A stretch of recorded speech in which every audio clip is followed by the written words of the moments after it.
Welcome to Crypto Disrupted. This is Trent Lipinski, and I'm here with Alex Mashinsky, and we're here to talk about the blockchain and what Alex is working on. Can you give us an intro? Hi, Trent. Thanks for having us. I've been a coin holder since 2013. Invested in a bunch of projects. I'm an advisor to about half a dozen projects, and kind of seeing a void in the market. I felt that most of the people currently who are in crypto are in it for the wrong reasons. They're either speculators or they're anarchists or they're libertarians, but they're not really, in my view, or most of them are not focused on kind of leading or helping decentralization take over the concentrated centralized platforms that we all take for granted every day. Okay. And so what of the projects you're working on, what's your main focus right now? So Celsius Network is, think of it as a container or a basket of services that are focused on doing what's in your best interest every day. So when I go and I do lectures, I ask people, who works for you every day? Who wakes up in the morning and is trying to do things for you every day? And people look at me like, what do you mean? I have to do that. And I'm like, no. Like your broker, your financial institution, and your insurance company, your financial advisor, all those people should be working for you. They should be helping you, but they're not. They're focused on profit maximization, and that profit maximization is conflicting with their need to work for you. So we think that we got to a stage where computer programs that include smart contracts and other capabilities can actually perform that function. They can perform what's in your best interest, because if you program them to do that, they don't have that same motive that humans do of just maximizing profit and trying to grab as many dollars out of the pockets of everybody you meet. So we're trying to create a basket of services where you as a consumer or the user of the Celsius network, you can trust all of them. So just like you buy membership in Costco and you know that you can buy all the products in Costco and you trust them to be priced properly, the same way Celsius is trying to create a basket of financial services that are all going to be in your best interest. Interesting.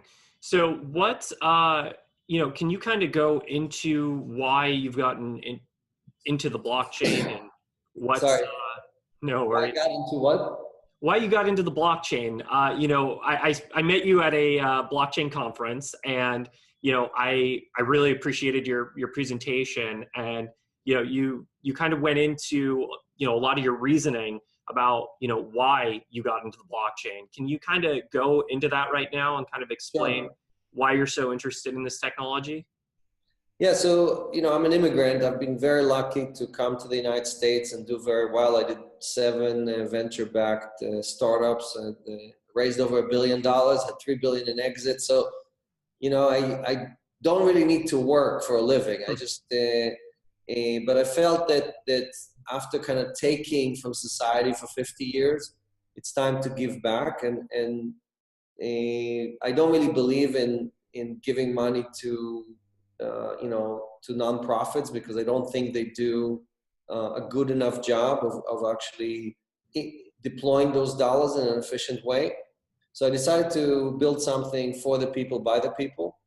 And I've been looking for something in the space for a very long time. I just couldn't find it, and then, after reading Satoshi's white paper a few years ago and understanding what he meant, I mean, he wrote, or she, whoever that is, right, wrote that paper right after the financial collapse. And the conclusion they came into, I mean, the product that Bitcoin represents, or the service, the platform, right, is a result of the collapse of our financial system. Now, the Fed came in and caught the falling knife and reflated us back into, where we are today.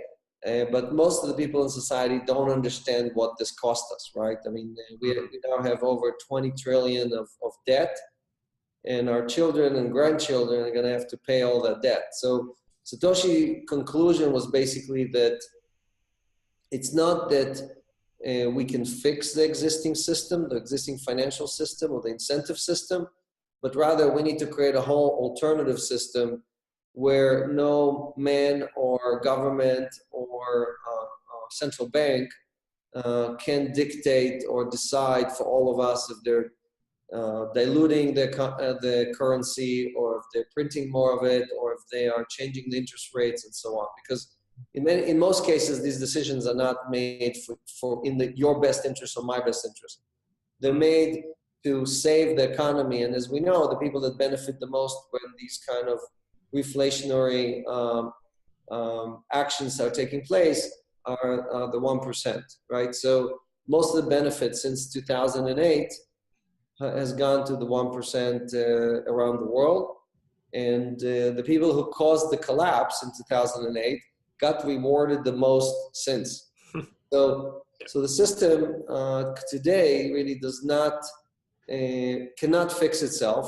And I see very little, looking at Washington and looking at how our government or central banks operate, I see very little chance that something is going to be done from the political standpoint. It's definitely not going to be initiated by the banks or the Wall Street firms that are making a killing. They have the highest profits in history, in the last few years. So Satoshi's idea was, let's create an alternate system in which there's going to be a limited supply of these coins. No one will be able to print or create more of them. And then we can have an economy that's based on that is going to operate for the people, by the people.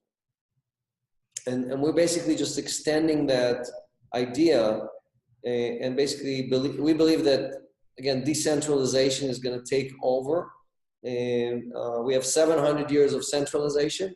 So if you think about every wave of innovation in which we were promised that this time it's going to be different, the internet came and we were promised that everything is going to be wonderful. Everybody's going to have access to all the information. Prices are going to be amazingly low. And instead we got the most centralized companies ever created: Facebook, Google, and Alibaba, and Amazon, and so on. So the internet delivered freedom and access to information, but at the same time, it also created the most enormous centralized toll collectors. So what we're trying to do is really, build on top of the decentralized platform and enable a service that is completely independent from any of these toll collectors. And if you look at my history, I mean, I was one of the first to create voice over IP. And back then in 94, 95, the cost of making a voice call was $2 to $3 a minute, right? From all over the world. And in each country, there was a monopoly that operated that service. And that monopoly charged you for every time you went in or you received an inbound call, they charged you a crazy amount of money. And we basically said, no, this is crazy. We're going to replace that with a decentralized platform that's going to run on the internet, and it's going to be free. Just like the call we're having right now, me and you, is free. Yeah. And that looked completely ridiculous. Most people thought I was like smoking something, because they were like, what are you talking about? How do you go from $3 a minute to free and unlimited? And I said, it's just inherent in the internet protocol. It's going to be part of that. And we wrote a protocol that enabled this type of transactions to happen on the internet. So just like you think of VoIP, now we're talking about MoIP, money over IP. And we're trying to enable exactly the same type of functionality using algorithms, protocols, and services that are run in the cloud, on the blockchain, through a distributed ledger, and provide what's in your best interest every day. So you don't have to work to get there. You don't have to take action every day. The system automatically optimizes on behalf of all of its members to really provide the best return for everybody, right? And the return is distributed according to how much each member contributed. Interesting. So you're making the analogy that essentially we're moving into the next generation of the internet, which is now money over IP, instead of, where before it was voice over IP and video over IP. So now we're entering this new phase where, now we're entering a digital phase of money. And, the fact of the matter is money's actually been digital for a long time. This isn't entirely new. It's just new technology that now puts this in the people's hands instead of the bank's hands. Whereas before, the banks have been moving money electronically for a while, but it's actually a fairly flawed system, even how they operate and how they're moving money, and compared to crypto and how the blockchain works. Can you kind of, considering all the experience and all the success that you've had, can you kind of put it in perspective for someone who doesn't really understand or doesn't really know how the market works today? Like how does the banking system, what are the flaws? What are the things there that you see as the main issue? So you bring a lot of good points. So let's go through it. So the first phase of money was really barter, right? So you go back a few thousand years, and people had to exchange, a goat for eggs, or milk for cheese, or whatever it was, right? So it was one-to-one barter system. And then we created coins that carried its own value. So if you remember the old gold coins, the weight of the gold coins mattered much more than what was imprinted on the coin, right? So because the weight of the coin represented how much gold it had, and the value was built into the gold coin. Then we basically came up with the idea that we can deposit all the coins in some safe place, like a bank, and the bank gave us a note. The first notes that were issued in Banco di Pace in Italy. And what the bank did is basically the bank manager wrote on a piece of paper, you have 5 gold coins, and he gave it to you. And when you came back, you just gave him the note and he gave you the coins back. So we went through the note process where for hundreds of years, central banks started issuing these notes and started printing many of them. And in 1972, I think it was, that we took off the gold standard. Taking us off the gold standard meant that from that moment on, the US government, for example, did not have a gold coin or a gold ounce for every $100 or whatever they issued. They stopped collecting the gold against all of that, which allowed them to print 10, 100, 1,000 times more money than what they actually had in reserves, right? And from that moment on, our inflation and all of this craziness that we're living through right now on the financial system has started in that moment, the minute we went off the gold standard. So then, like you said, we moved to a digital money. So digital money just means that banks can interact with each other through proprietary computer networks. They don't talk over the internet. Most of those transactions are done on SWIFT or IBAN or other networks that are proprietary networks where all the banks are members and they exchange transactions with each other. And since all the parties, they know who the other party is, it's basically a very closed-knit system in which they can interact with each other. And the last phase, the phase we're going through right now, of this decentralized, blockchain-based, open ledger, we're saying the ledger is no longer sitting inside a bank behind a vault, secured by, giant IT departments, but rather everybody has a copy of the ledger, and we all agree who has how many coins, right, or how many tokens. And by having all of us agree, we come to a consensus, and we print a block every 10 minutes or every 2 minutes, depending on the speed of the blockchain, in which we record an immutable list that tells us who owns what at any time.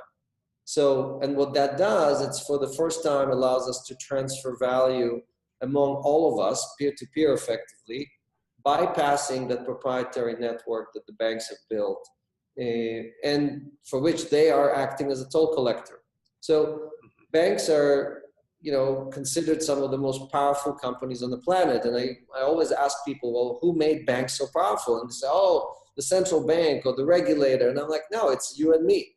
We are making the deposits, and the banks who receive these deposits, all their power comes from our deposits. If we stop depositing money with the banks, and we, for example, put that money into Ethereum, or put that money into Bitcoin, or put that money into a gold coin, anything but the bank, they will lose all their power, because they actually don't have a lot of their own assets. Everything they have is stuff that me and you are giving them. Then they pay us nothing. They pay us 1% per year for depositing our money with them. and then they turn around and give it to our neighbor or father or uncle or anybody else through a credit card or through other mechanism and charge them 25%. So their profit is just obscene, right? I mean, the fact that we allow them to pay us 1% and allow them to charge us immediately 25% should be illegal. That's how obscene it is. But banks are some of the biggest lobbyists in Washington. And because of that, they continue to pass more and more laws that effectively prevent anyone else from competing with them. It prevents new banks from being formed. It prevents me and you getting into the same business, the lending business, and it prevents us from issuing credit card with lower rates. So what we're trying to do is really find a solution that allows us to receive funds from people from all over the world. The blockchain is a fungible platform. So for example, if you want to give us Ether, you can give us Ether from any country on the planet. There's nothing that prevents you from giving us. Obviously, we block North Korea and Iran and places like that. But if you're from England, or if you're from Vietnam, or if you're from South Africa, you can participate by depositing coins with Celsius, and we in turn lend against those coins. So we issue loans at 9%, and we pay our depositors 5%. So it's a very simple process in which the people who apply for a loan pay half of the rate or less, and the people who issue the loan, effectively the membership that issues the loan, gets 5 times the interest rate that they get in a bank. So it's a win-win for society. It's win-win for everybody who participates in our platform, and it's taking away the power from the banks and from exchanges. Exchanges today, crypto exchanges, behave in a very similar way to banks, right? They give you nothing, but they make huge amounts of money. Binance just announced that they made over $1 billion in less than their first year of operation. You know, so it just shows you, most people think they put their coins in Binance and they're doing very well.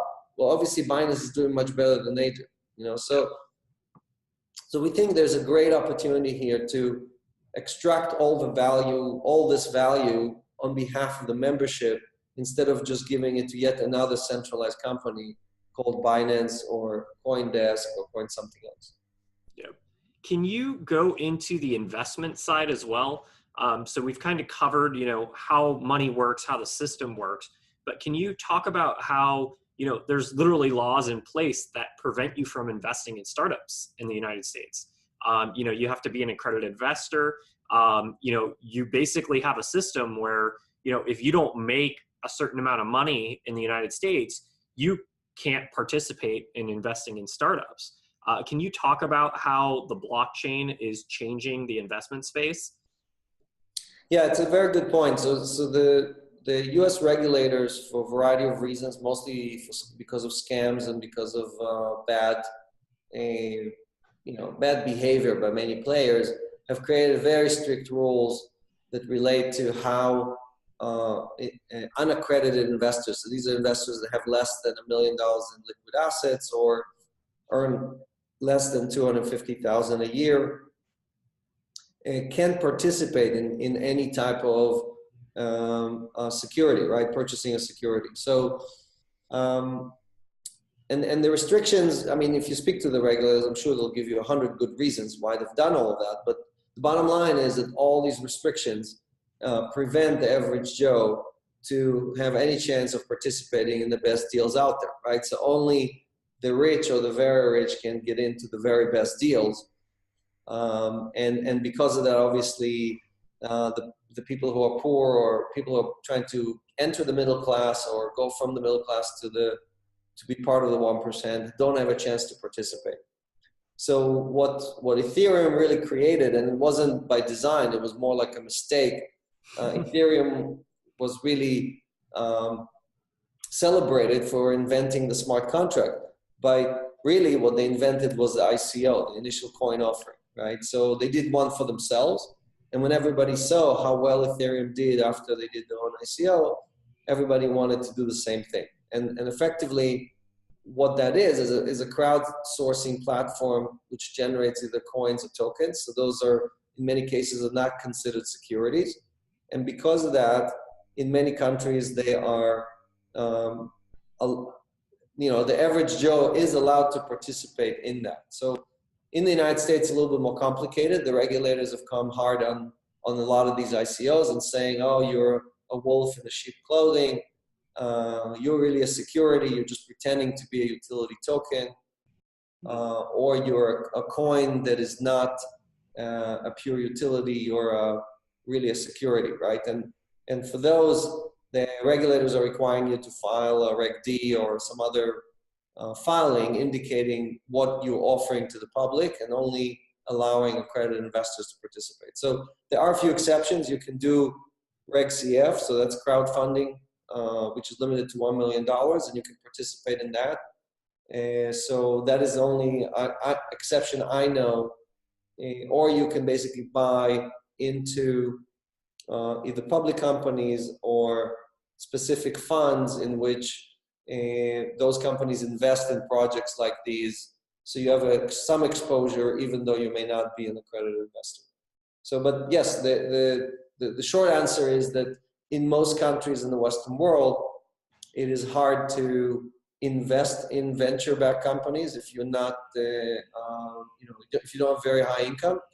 And the ICO world represents a whole other way of going at it and participate in this appreciation and creating an opportunity for you to have great returns.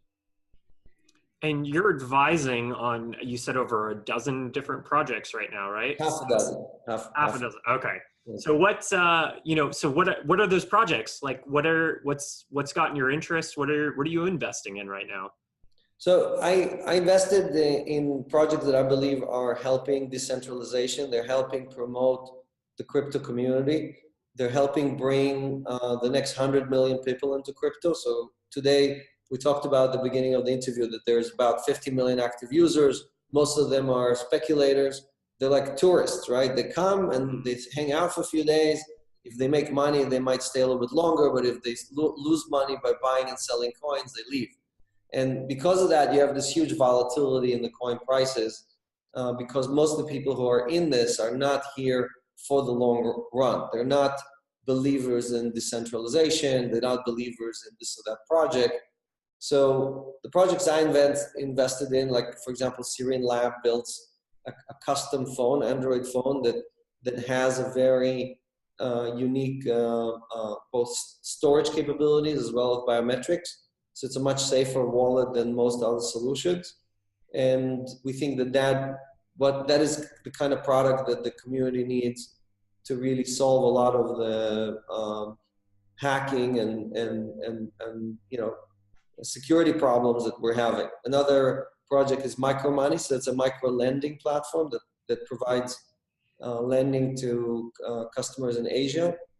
And Invox, another project that provides small business lending through the blockchain. So it enables people to, besides staking their crypto, also stake their invoices or other type of collateral and be able to get loans against them. So it helps bring small businesses into the crypto community. And today there's more small businesses around the world than crypto holders. So if you can bring a bunch of them, you can double or triple the total crypto holders out there. That's actually an incredible opportunity, because if you're a small business, it's getting a loan from a bank these days is impossible. I ran a startup for about 5 years, and it was I tried to get a small business loan once, and it was a tricky situation. I mean, it's the business was doing well. We were producing about anywhere between $30,000-$40,000 a month in revenue regularly for years. And even then we were having issues getting loans. Yes. So even when you're generating revenue, I eventually bootstrapped that startup to $1 million and then sold it. Even going through that experience, it was difficult to get loans even in that situation.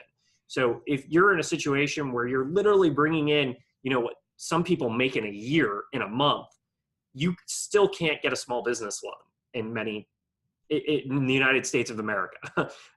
So, the fact that you're working on solutions and you've invested in solutions that are going to enable small businesses to be able to interact with crypto, that has huge implications for the small business world, like, not just in the United States, but also globally.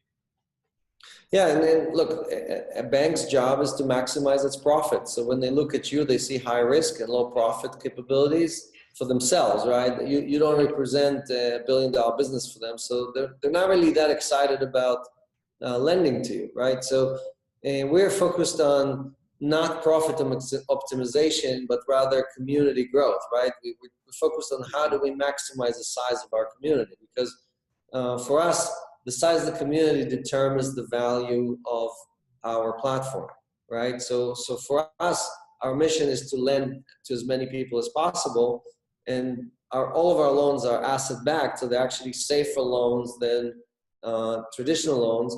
And that's why we're only charging 9%, right? So it's not like we're crazy and we're charging half the rate. We believe that everybody should have access to low interest borrowing, and we're doing that through an asset-backed lending. And the assets could be crypto, they could be invoices, it could be a variety of services.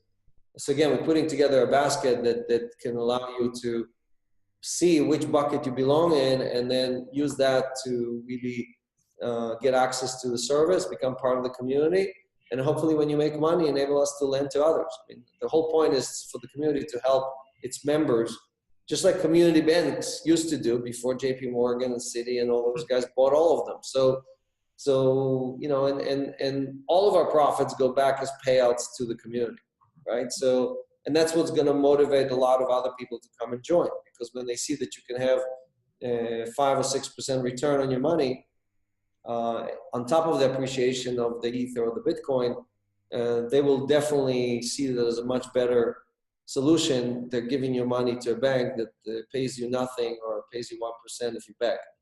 So I think, there are better solutions out there. It's just that no one has put the whole system together and made it really easy for people to join and be part of it. Yeah. And what are the biggest challenges that you see crypto and the blockchain facing right now? So a lot of people are talking about speed and adoption and so on. I'm less concerned about speed. Like for a service like ours, where there's a monthly payment, we don't represent a lot of friction or a lot of load on the Ethereum network or the Bitcoin network. So I'm less concerned or anxious about how fast is the blockchain, right? I'm more concerned about the membership and the fact that we are not adding membership with the right characteristics. So again, we have way too many speculators, and because of that, we're not really building the right product. We're building a lot of products that speculators want to see versus product that the community needs to see to go away from a centralized world and into a decentralized world. And what do you think it's going to take for that shift to happen? Is it user interface? Is it ease of use? Is it a Super Bowl ad? What is it going to take to get, the average person to accept interacting with tokens and coins? Right. So I think there's a lot of things that need to be solved. The user interface obviously is very important. The fact that you have to deal with hash codes and addresses and things like that is just completely unusable. And look, email used to be like that, right? You had to type the IP address before people really invented email systems. So I think we need to solve the user interface. We need to solve the trust issue. There's still a lot of trust. A lot of people who are not part of the community because they don't trust the platform. They think it's all hackers and anarchists. So that's why I spend more than half of my time speaking and trying to convince people that this is for real and they really need to get involved. Doesn't mean they have to put 100% of their money into it. It just means that they should buy a few coins and get involved and understand what this is all about.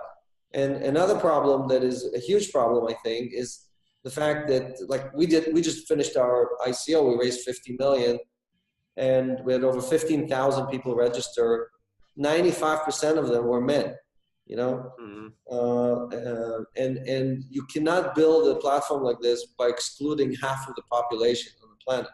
Yeah. So we definitely need to do a much better job at building products that women want to use as well, building a user interface that women want to use, and creating, again, trust level that women feel comfortable with, because they just don't feel comfortable with it at all. And one of the things we've done at Celsius, more than half of our employees are women. So from day one, we focused on that and made sure that we have an input. Like everything we try to do, we run over and say, like our CFO is a woman and our EVP of sales is a woman and so on. And we go and we ask them every day, like, what do you think about this idea? And they just nod their head, like, what are you thinking? So we know that, we build a great brand and we're building great trust with our society. And a lot of it has to do because it had a woman's touch, So I think these are some examples of the things that need to be addressed. And again, we can't solve all of them at once. We have to gradually, move people over from like this early adoption phase and into mass adoption, cross the chasm of early adoption, And what is the timeline like? What's the timeline look like for you? Because, I've heard, blockchain being compared to like, oh, this is the dial-up phase. Oh, we're in the MySpace era. What does this look like to you? What does the future hold? Well, I wrote a blog about a year ago calling it the Cambrian explosion. And I believe that we are in the Cambrian explosion phase where everything is being tested. So basically, people are throwing money at anything. Like now, it's like the spray and pray phase of the crypto revolution, right? So any project, any 20-year-old with a few pages of a white paper can get funded. They used to be able to get 50 or 100 million. Now they get 500,000 or 1 million. But at least they get a chance to showcase their idea, convince the community that they have something good, put a team together, maybe build a prototype. And the community really needs to focus on what is it trying to do. Is it trying to create an alternative for example, Visa or MasterCard? Is it trying to replace the US dollar? Or is it trying to, for example, create decentralized organizations that are doing everything in the best interest of their community, right? So I think, and you see companies trying to do a lot of these things, right? The different things I talked about. We are not a believer, like I believe that the killer apps, the Netscape moment in our industry is going to be, it's going to have financial characteristic to it, and it's going to enable decentralization. That's what's going to drive people to adopt it. And it's going to have organic adoption, meaning people are going to not just jump in and be part of it, but also recruit others and become activists to really create that massive adoption of users from all over the world for these new services. So we believe we're working on what we think is the killer app. Borrowing and lending is a killer app. And like you said, it's imagine if it's hard in the United States to get a loan. Imagine how hard it is in Africa or in Asia or in other places, South America, where there is no credit score, there is no credit history, and most people have obviously much less in assets than they do for the average American.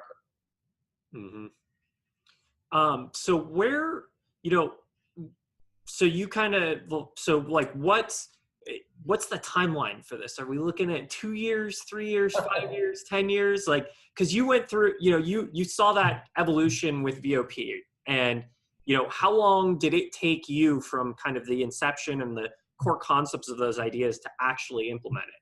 Because I kind of want the audience to understand that, having the idea and then actually getting it to a point where there's mass adoption, that can be a long process. Sure, and VoIP is almost 25 years old, and it was still having problems. I mean, still many times you're on WhatsApp or Skype, and it just breaks up or doesn't connect and so on. So it's not like there's a date where all the problems are solved, right? It's getting better and better, but it's still work in progress. So I think, the crypto world is Bitcoin is almost 10 years old, and we haven't solved a lot. I mean, the adoption, the internet at 10 years old had 10 times as many members as crypto at 10 years old, right? So it's actually having very slow adoption. We had a little bit of a hockey stick recently with kind of a lot of people getting into it for the wrong reasons, but from an actual use case, like what can you do with it every day, we're still working on figuring out what are those killer apps. So I think now that you have tens of billions of dollars that have been thrown into this community from outside investors, I think that will definitely accelerate both the creation of the companies and also figuring out what works and what doesn't work. So I would say in the next 2 to 3 years, you're going to see several companies emerge that kind of going to dominate. They're going to come up with a killer app, and they're going to dominate the user adoption side of it. And the crypto community really measures success based on the size of the community. When the community is growing, the coin grows in value. When the community is shrinking, the coin shrinks in value. So this is really a fight over who's going to build the largest community and be able to create that currency or the token that everybody's using to exchange medium with each other. So I think we're still, again, it's still early, but I think the next 2 to 3 years are going to kind of separate the wheat from the shaft and show us the way, right? Just like the Netscape browser, I think it was very confusing before that, what the internet is going to look like. But the minute the browser came out, everybody figured out that they have to follow that path because everything else looked much, much worse than building it on the browser. So we think that, again, the wallet represents that. The wallet is the Netscape moment, but what you put in the wallet and how it operates and all that stuff has not been solved yet, right? It's not really has been made available.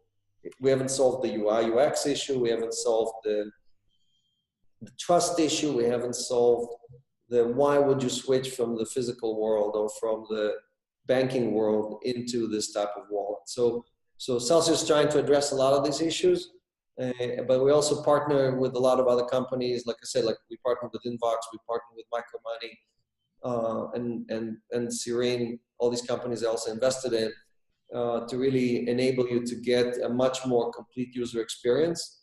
And we're inviting other companies that think along the same line as we do to kind of come and work together to create a Kuretsu, because all of us working together, we have a chance against the big banks and the financial institution. If we fight amongst each other, we're probably not going to have a chance to win because it's a big fight. I mean, what's at stake is all the money in the world. So this is not a little fight, and it makes VoIP, me fighting against the phone companies back 20, 25 years ago, look like a child's play, you know? So I've been preparing for this for a long time.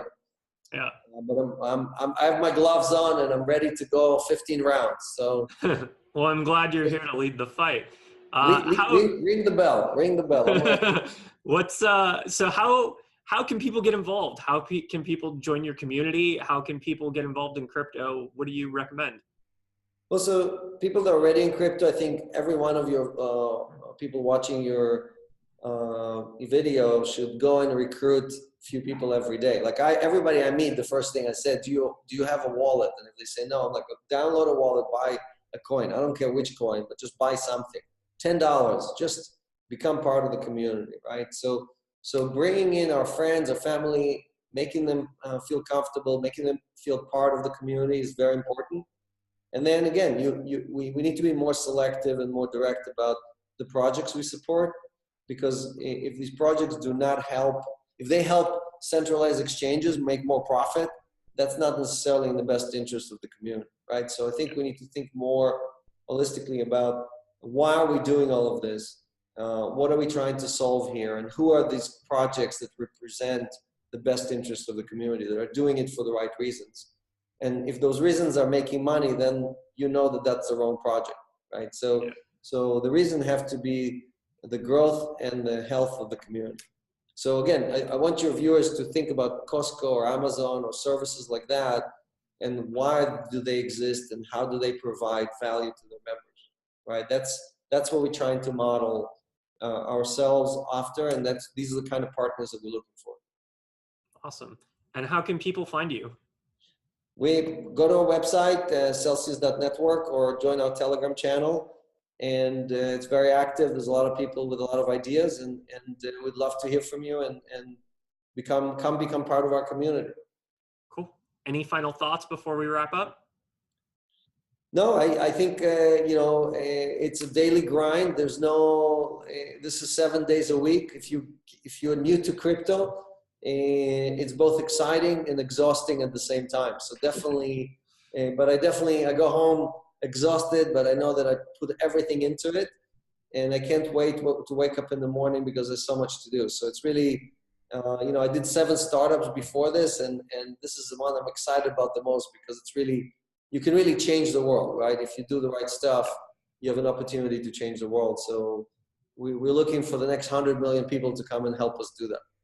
Well, thank you for taking this on and putting on the gloves for us. Thanks for having us. Take care.